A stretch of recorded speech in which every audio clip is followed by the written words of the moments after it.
제가 아기를 낳을 때 굉장히 충격적으로 이렇게 봤었던 장면이 있어요. 뭐냐면 제가 그때 임신 중독증이 와갖고 거의 이제 30kg 가까이 늘었단 말이에요.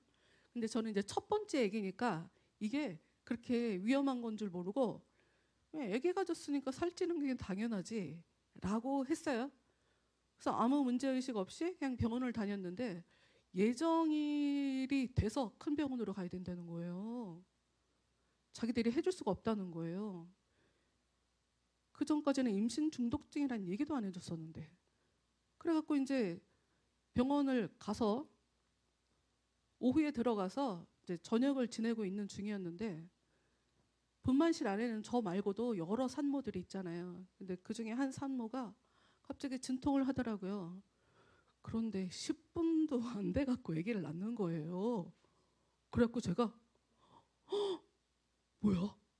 저렇게 아기를 쉽게 낳는 거였어?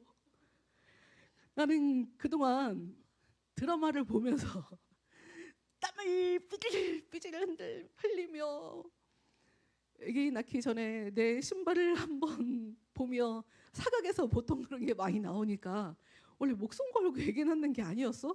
아니 저렇게 아기를 쉽게 낳는다고? 그래갖고 뭔가 이 방송을 보며 내가 속았구나 하는 생각이 드는 거예요. 그러더니 나는 힘들더라고요. 사람마다 다른 거지. 근데 더 충격적인 건 나중에 보니까 중학교 동창인 거야. 그 산모가. 그런데 제가 이번 주에 이 설교를 준비하려고 그랬는지 어쨌는지 어쩌다 보니까 어떤 영상을 봤는데 1분 만에 아기 낳는 사람이 봤어요. 외국 사람. 외국 여자인데 아기 나옵니다 했는데 근데 바로 나오는 거예요. 그래갖고 와, 더 짧은 사람도 있다니. 와, 야, 진짜 힘드네. 정말 다르네. 왜냐하면 제가 알기로는 저는 하루를 힘들었는데 이틀을 고생한 사람들 얘기도 들었거든요. 그리고 병원 들어가면 일단 그렇지. 미나자매도 오래 걸렸지. 그래서 병원 들어가면 일단 아기 낳을 때 이제 잘못하면 나오면 안 될 것들도 같이 아기와 함께 나왔는 경우가 있기 때문에 그 음식을 시킨단 말이에요. 그런데 그 힘을 주면서 진통을 하루 이틀을 겪어내면 있던 기운도 없어갖고 제가 아는 어떤 분은 아니 이틀 동안을 아기를 못 낳았다고? 굶고 힘이 없어서 아기를 못 낳겠네. 그래서 의사 몰래 음료수를 마시게 했대요, 산모를.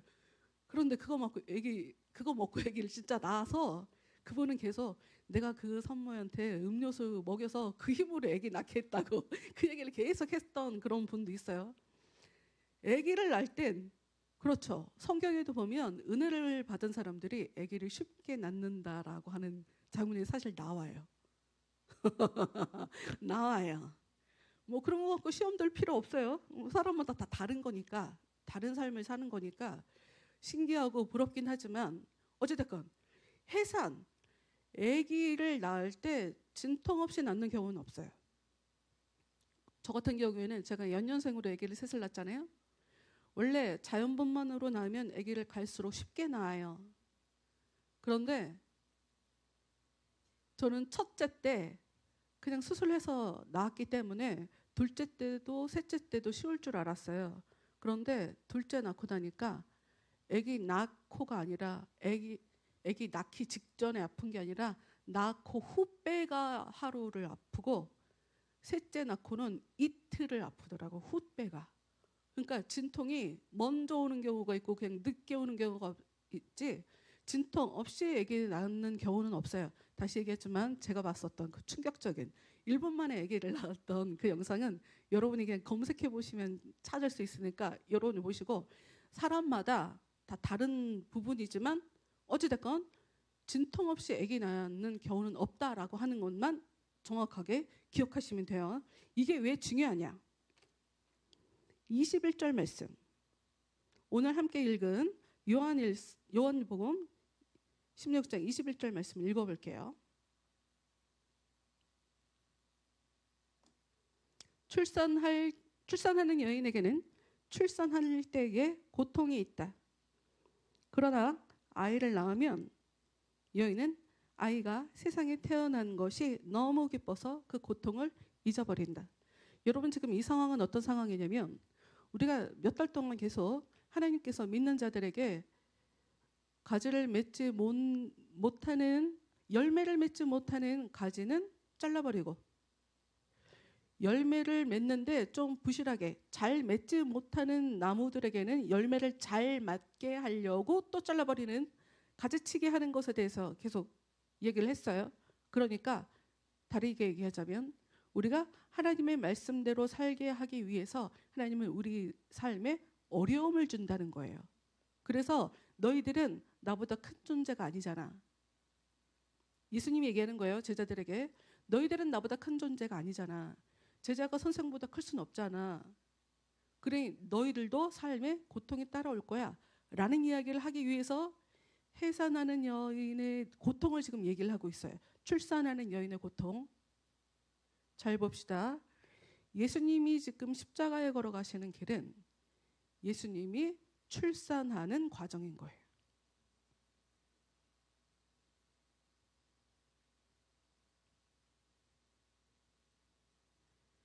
십자가 없이 어려움 없이 영광은 없어요, 여러분.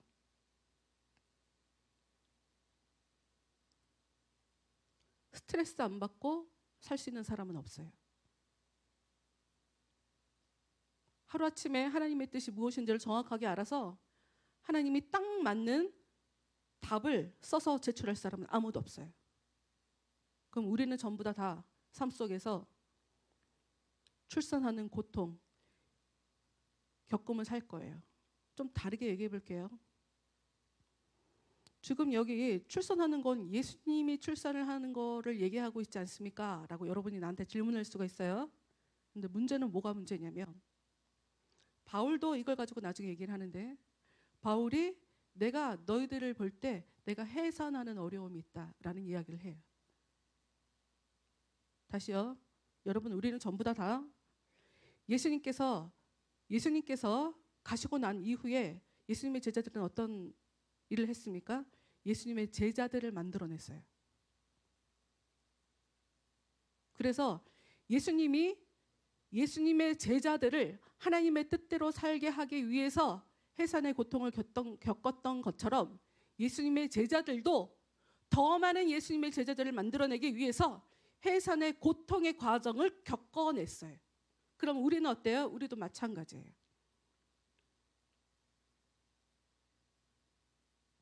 성경에서 얘기하는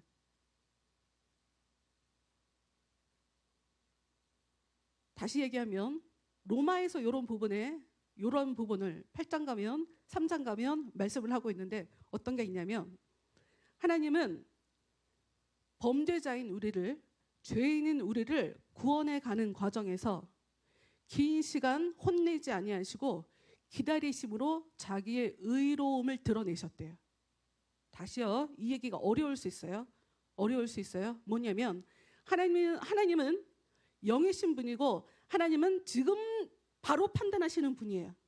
우리가 문제가 있다는 것을 지금 바로 아시는 분이에요. 그럼 어떤 일이 벌어지냐? 우리 모두가 다 하나님 앞에 죄인인 거예요. 그럼 하나님의 역사가 어떤 게 자연스러우냐? 죄인이야? 죄인이면 죽어야지. 죄인이야? 에덴 동산에서 쫓겨나야지. 죄인이야? 세상에 다 홍수를 통해서라도 사람들 다 죽여야지.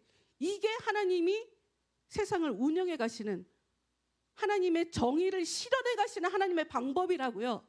그런데 로마서의 말씀을 보면 하나님이 우리 믿는 사람들이 깨닫게 될 때까지 하나님 앞에 품으로 제대로 돌아올 때까지 기다려주신대요. 그거를 의로움이라고 얘기해요. 그러면 그때는 어떤 일이 벌어지냐? 하나님이 죄를 짓는 우리를 바라보며 하나님 혼자 스트레스를 받고 계시는 거야. 그러니까 창세기 6장을 보면 하나님이 사람들을 왜 심판을 하셨나? 내가 사람을 만들 때는 저렇게 살라고 만들지 않았는데. 그래서 하나님이 한탄하셨다, 근심하셨다, 속상해하셨다, 스트레스 받으셨다, 힘들어하셨다, 답답해하셨다가 써 있는 거예요. 사람들은 몰라. 아무것도 몰라요. 아무 일 없어요. 시집가고 장가가고 그냥 무슨 일이 벌어지겠어? 그리고 하나님을 잊고 살아요. 그런데 하나님이 해산의 고통을 하시려고, 그러니까 해산을 하시려고, 믿는 자들을 이끌어내시려고, 믿는 자들을 하나님의 품으로 안아내시려고 그 아픔을 불사하고 사람들을 죽여버리기도 하시는, 즉 우리는 오늘 말씀의 제목처럼 피할 수 없는 출산의 고통이라고 하면서 그러니까 신앙생활을 할 때 신앙생활 제대로 하기 위해서는 출산을 겪어야 된다는 거야? 라고 하면서 가급적으로 나한테 힘든 일이 안 생겼으면 좋겠는데 이런 생각을 하는, 방어적으로 요 문장을 받아들일 수 있어요. 근데 문제는 뭐가 문제냐면 우리가 제대로 깨닫기까지 우리가 마땅히 죄를 보며 겪게 되는 불편함과 답답함과 이 화남은 오롯이 다 하나님의 몫이었다고요. 하나님이 우리가 깨달을 때까지 하나님은 이미 긴 시간 우리를 바라보며 출산의 고통을 겪으며 살아오셨다는 걸 우리가 기억해야 된다는 거죠. 그래서 우리가 깨닫게 되면 우리가 이제까지 하나님이 날 기다려주셨구나, 하나님이 나를 만들어주셨구나, 하나님은 날 이제까지 계속 말씀해 주시고 기다려 주시고 또 찾아와 주시고 또 얘기해 주시고 실수해도 넘어가 주시고 이러면서 나를 은혜로 지켜주시고 보호해 주셨구나, 나를 이렇게 믿음이 성장하기까지 하나님께서 계속 기다려 주셨구나를 알게 될 때까지 그 모든 힘든 부분은 하나님이 감당하시다가 비로소 우리가 하나님의 은혜를 깨닫게 되면 그때 돼서 나에게 다른 사람을 붙인다는 거예요. 그래서 그 사람들을 바라보며 이제 너도 네가 느꼈던 것처럼 하나님이 정말 저를 사랑하시는 걸 제가 이제 알았습니다 라고 느꼈던 것처럼 너도 다른 사람을 위해서 헌신해야 돼, 사랑해야 돼, 희생해야 돼를 요구하게 된다는 얘기예요.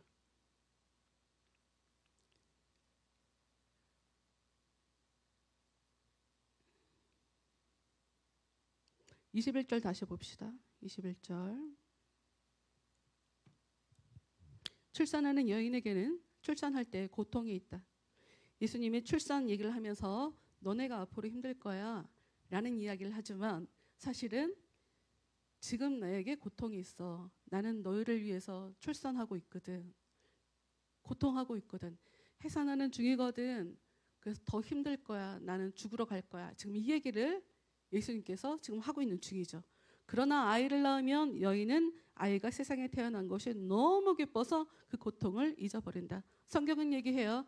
하나님께서 영혼들이 하나님께 돌아올 때 기뻐서 춤을 추신대요. 내가 지금 해산의 고통을 갖고 있지만 너희들 가운데 하나님의 은혜가 찾아가서 너희들이 정말 하나님과 하나가 된다면 나는 정말 기쁠 거야. 다르게 너네도 그때가 되면 정말 기뻐질 거야. 이 얘기를 하고 있는 거예요.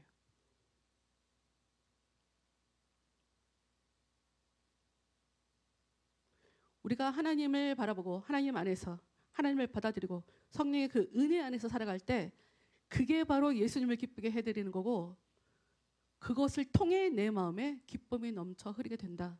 이것을 예수님께서 약속해 주고 계세요. 22절. 너희도 지금은 근심하지만 내가 너희를 다시 보게 되면 육신으로 예수님 제자들과 예수님이 육신으로 함께 하다가 예수님이 떠나가시면 제자들은 슬퍼하겠지만 예수님이 부활하신 예수님이 다시 제자들에게 찾아가 주시잖아요. 제자들이 예수님께 나타난 게 아니에요. 예수님이 제자들에게 찾아가 주시잖아요. 그렇게 보게 되면 너희는 기뻐할 것이다. 그리고 아무도 너희에게서 그 기쁨을 빼앗지 못할 것이다. 여러분, 우리가 삶 속에서 예수님께서 주시고자 하는 그 기쁨, 그 어떤 존재도 빼앗아갈 수 없는 영원한 기쁨은 누가 주시는 거다? 내 마음에 찾아오시는 예수님께서 주시는 거다. 기쁘게 살기 원하신다면 여러분 기도하셔야 돼요. 기도밖에 다른 방법이 없습니다. 기도밖에 다른 방법이 없어요. 그래서 예수님의 제자들은 예수님이 가시고 나서 열심히 기도해요. 그래서 사도행전을 보면 성령께서 그들에게 찾아가셨다라고 해서 그들의 마음이 기쁨으로 가득 차도록 그렇게 만들어 주시죠. 여러분 기쁘게 살고 싶죠? 제가 굉장히 좋아했던 찬양인데 우리 교회에서는 안 불렀죠.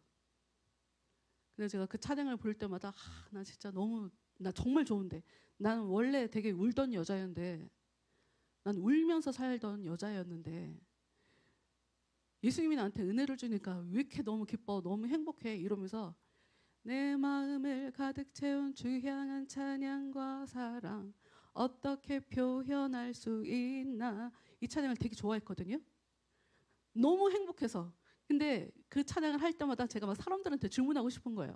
정말 마음이 기쁨으로 가득 찼어요? 표현할 수 없을 정도로 내 마음에 정말 기쁨이 가득 차서 지금 이 찬양을 같이 부르는 거예요?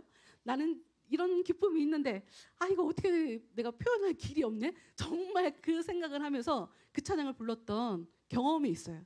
근데 얼굴 보면 알지. 예수님 때문에 기뻐하는 게 아니라 신나는 음악을 앞에서 연주를 하니까. 이제 제가 그 신학대학 다닐 때 학교 안에 찬양팀이 여러 개가 있었거든요. 이제 제가 어느 날 충격을 받았잖아요.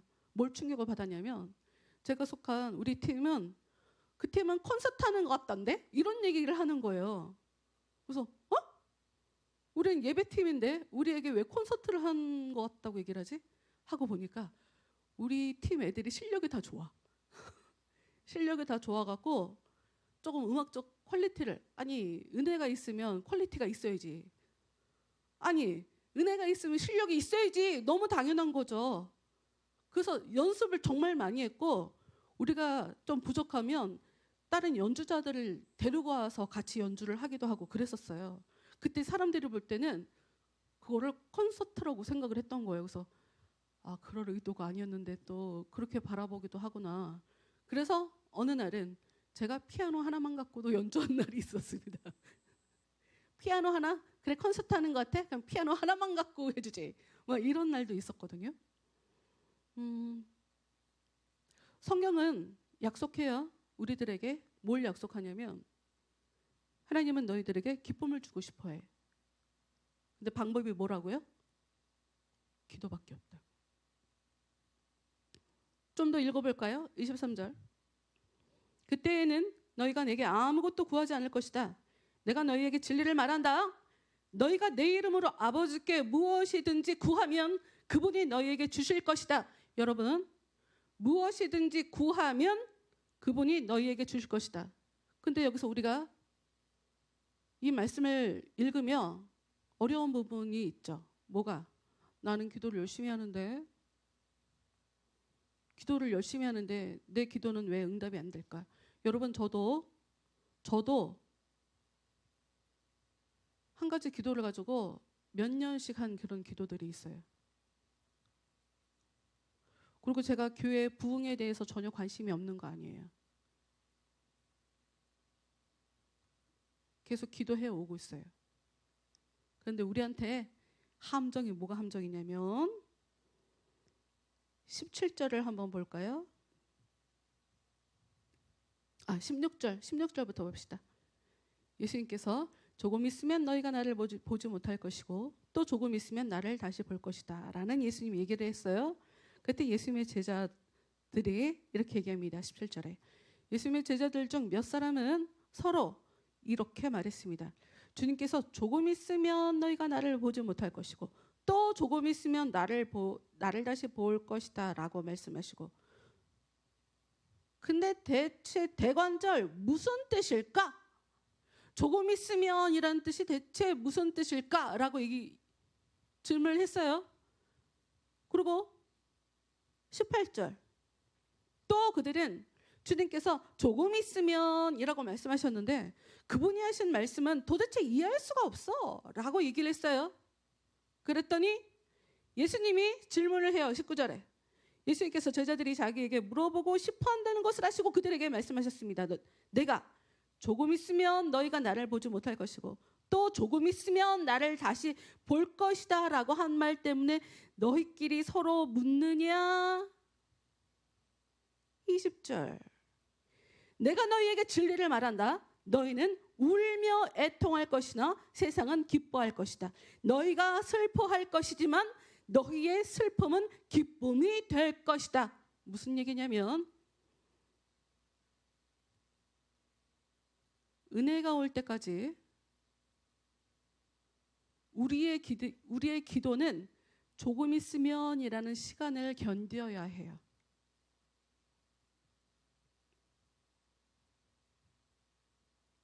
우리의 기도가 응답이 될 때까지, 우리가 기도하고 그 응답이 현실이 되어서 내 마음의 기쁨이, 내가 기뻐질 때까지, 예수님께서 우리에게 찾아오셔서 우리가 예수님을 봐야 우리 마음에 기쁨이 넘친다고 하잖아요. 그런 시간이 될 때까지 조금 있으면이라는 시간을 우리는 견뎌내야 돼요. 예수님이 보이지 않고 곁에 안 계신 것 같고 내가 망한 것 같고, 더 구체적으로 우리가 슬퍼하게 될 수밖에 없는 그 시간들을 겪어야 해요. 심지어 내가 슬퍼하는 걸 보며 다른 사람들은 웃을 거예요. 저 봐라.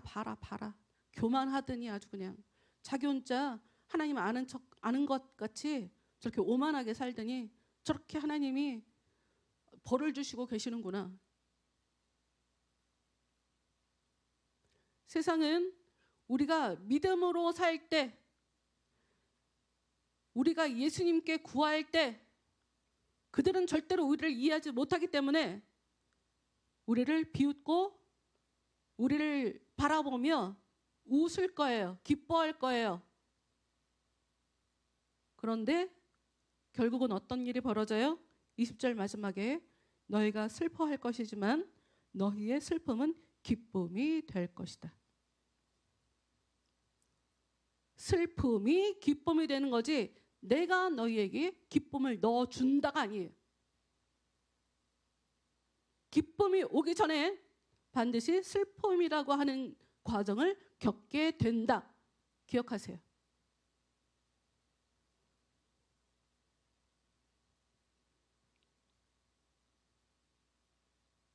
(24절) 예수님께서 아까 조금 있으면 이라고 했는데 24절을 보면 지금까지는 이라는 말로 시작하고 있죠. 24절 지금까지는 너희가 내 이름으로 아무것도 구하지 않았다. 그러나 구하라. 그러면 너희가 받을 것이요 너희 기쁨이 가득 찰 것이다. 여러분, 아까 예수님이 조금 있으면 이라고 얘기했죠. 그 시간은 슬픈 시간이에요. 그런데 24절 지금까지는, 이건 무슨 말일까요? 뭔가 달라졌어요. 뭐가 달라졌어요? 예수님을 만난 이후 드디어 진정한 기도를 할 수 있게 되는 거예요. 마음에 예수님 때문에 예수님이 넣어주신 그 기쁨이 넘쳐 흘러서 그러면 앞으로는 기도하면 기쁨이 더 가득 차게 되는 거예요.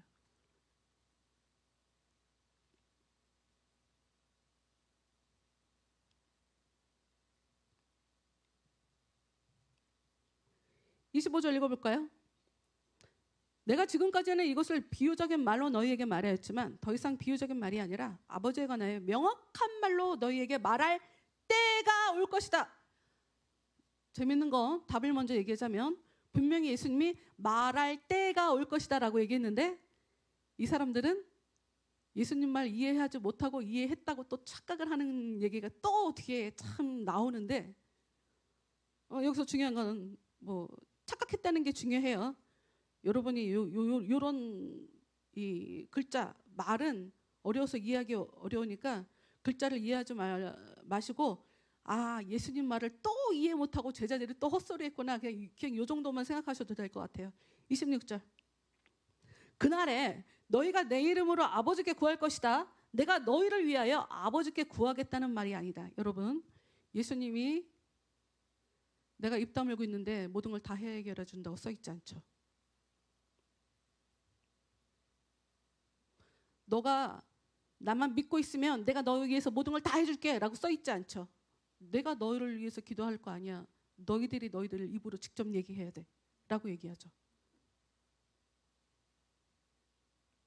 기도 못하고 답답해하고 내가 뭘 기도해야 할지 모르고, 그럼 여러분은 아직 지금까지는 이라는 시간이 아니라 조금 있으면 이라는 시간을 지금 살아가고 있는 건 거예요. 그 시간 안에 있으면, 조금 있으면 하나님이 믿어지지 않고 예수님이 멀리 있는 것 같고 답답하고 나를 버린 것 같고 그런 마음으로 기도를 하는데 어떻게 기도가 응답이 돼요? 그건 말도 안 되지.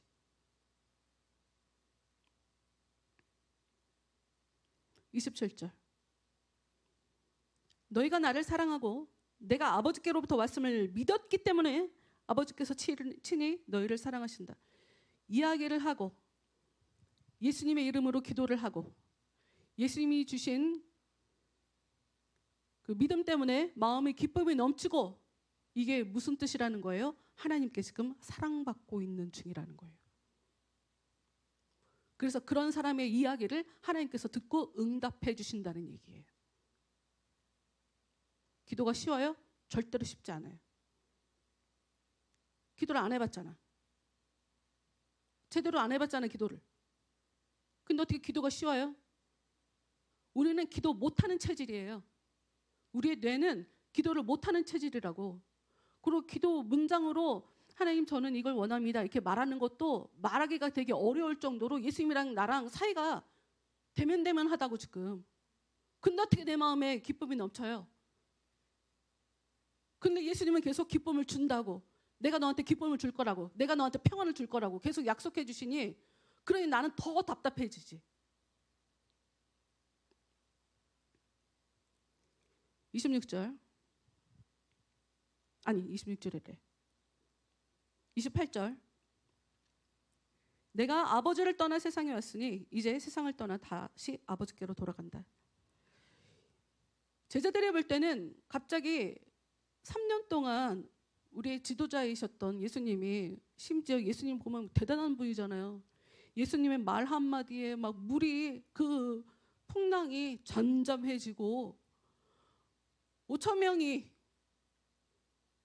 10,000명 이상 물고기, 보리떡 2마리 5개 가지고 그 사람들이 먹게 만들고, 죽은 사람이 다시 살아나고, 안 못 보는 사람이 병이 고쳐지고, 말도 안 되는 기적을 베풀어 주신 대단하신 예수님이란 말이에요.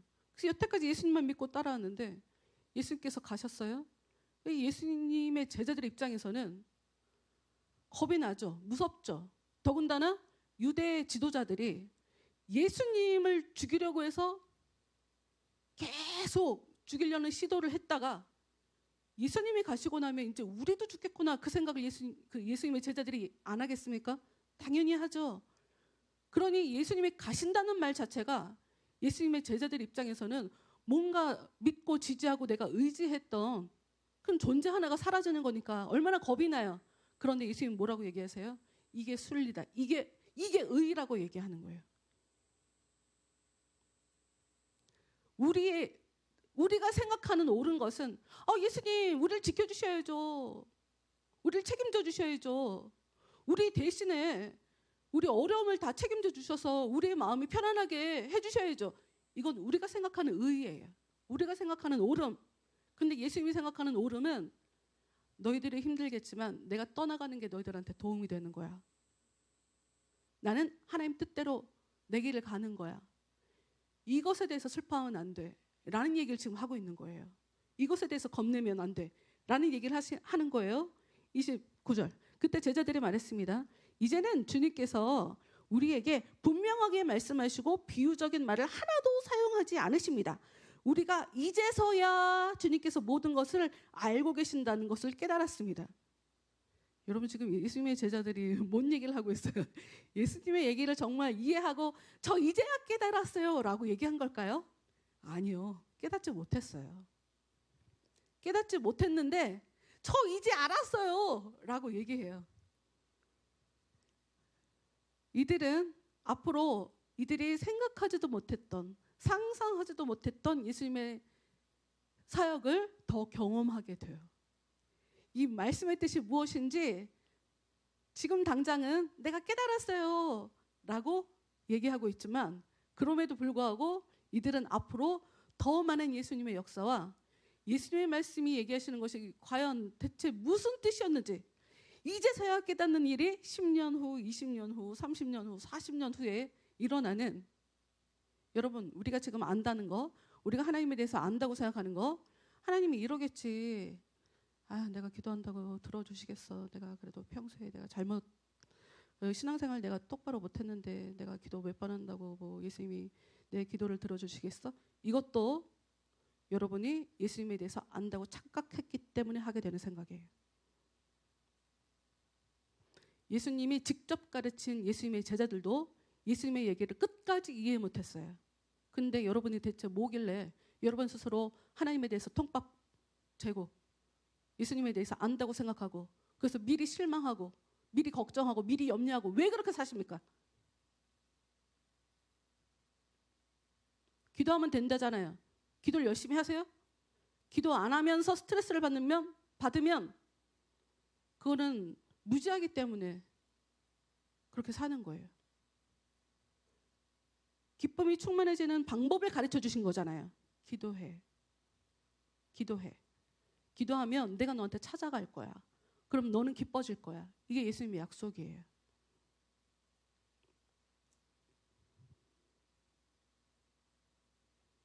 (31절) 예수님께서 대답하셨습니다. 이제 너희가 믿느냐? 그러나 잘 들어라. 너 대답했지? 또 다른 일이 벌어질 거야? 지금 이 얘기를 하고 계시는 거예요. 그러나 잘 들어라. 너희가 뿔뿔이 흩어질 때가 다가오고 있으며 이미 그때가 되었다. 너희는 저마다 자기 집으로 흩어지고 나를 혼자 버려둘 것이다. 그러나 나는 혼자가 아니다. 그것은 아버지께서 나와 함께 계시기 때문이다. 내가 이것을 너희에게 말한 것은 너희가 내 안에서 평안을 얻게 하려는 것이다. 이 세상에서는 너희가 고난을 당할 것이다. 그러나 담대하여라. 내가 세상을 이기었다. 예수님이 불쌍합니까? 혼자 십자가에서 돌아가셨으니까? 예수님은 얘기해요. 나는 혼자가 아니다. 믿음이 있으면 해산하는 과정에 나의 이 어려움은 하나님께서 다 알고 계신다 라고 하는 그 뿌듯함 때문에, 그 믿음 때문에 힘들어도 힘들다고 생각하지 않습니다. 힘들어도 보람이 있을 걸 기대하게 됩니다. 마냥 어려워하지 않아요. 마냥 불안해하지 않아요. 예수님은 여러분에게 평안을 주고 싶어 하세요. 근데 문제는 무엇이냐? 그 평안을 누리기에 우리는 아는 것도 없고 할 수 있는 게 없다는 거예요. 방법은 하나예요. 그분이 여러분에게 찾아가시는 것. 예수님께서 여러분에게 찾아가시는 것 외에는 달리 방법이 없어요. 그래서 오실 때까지 기도하도록 만드시는 게, 오실 때까지 하나님께서 죄인인 우리를, 하나님께서 그 답답한 마음을 가지고 계속 기다려주시는 게, 이게 바로 하나님의 역사하고 하나님의 너그러움이고 하나님의 의로움이시라는 것을 여러분 기대하시면서, 여러분이 빨리 이 단계를 뛰어넘어 여러분도 다른 사람들의 문제를 바라보며 내 아픔처럼 생각하고 불쌍히 여겨주고 이렇게 예수님의 마음으로 살아가셔서 여러분의 마음속에 예수님이 주시는 기쁨과 예수님이 주시려고 하는 그런 평안이 여러분의 마음을 꽉 채우는, 그래서 정말 기뻐하며 사실 수 있는 여러분의 모든 삶이 되시기를 정말 바랍니다. 해산의 고통, 출산의 고통, 아주 쉬운 예를 마지막으로 여러분께 말씀드릴게요. 어떤 일이 벌어졌을 때, 힘든 일이 벌어졌을 때, 억울한 일이 벌어졌을 때, 화나는 일이 벌어졌을 때 보통의 사람들은 내 힘으로 마주 그 상황을 내 힘으로 이겨내 보려고 쫓아가서 싸우든가 비난을 하던가 마냥 참던가, 참는 걸 잘하는 사람은 참는 것만 하더라고요. 참는 게 능사는 아닌데 그런 식으로 우리는 우리의 힘으로 그것을 감당하려고 해요. 그런데 무엇이 의인지 우리는 알 수가 없는 거예요. 기다리는 게 하나님의 뜻인지, 이제는 네가 움직여야 돼 라고 하는 게 하나님의 뜻인지 우리는 그걸 알 수가 없는 거예요. 그래서 하나님 대체 무엇을 원하십니까? 하나님, 무엇이 하나님 앞에 옳은 것입니까? 그것을 기도하는 마음으로 답이 올 때까지 어려움을 감수하고 그 모든 것을 견뎌내는 것, 그게 바로 출산이에요. 그게 바로 출산의 고통을 감수하는 거예요. 어찌됐건 궁극적으로 하나님은 여러분에게 기쁨을 주기 원하시고 여러분에게 좋은 것만 주실 것입니다. 그러나 그 과정에 때로는 힘든 일이 벌어져요. 그것을 기억하시면서 한 주간 동안 무작정 내 힘으로만 사는 것이 아니라 진정한 능력을 갖고 계신 그 하나님 앞에 나는 무지에서 무엇이 옳은 것인지, 무엇이 나한테 진짜 도움이 되는 건지 알 수가 없기 때문에 그것을 가르쳐 주시는 하나님 앞에 기도하며 살기로 작정하는 여러분의 삶이 되기를 바랍니다. 기도하겠습니다.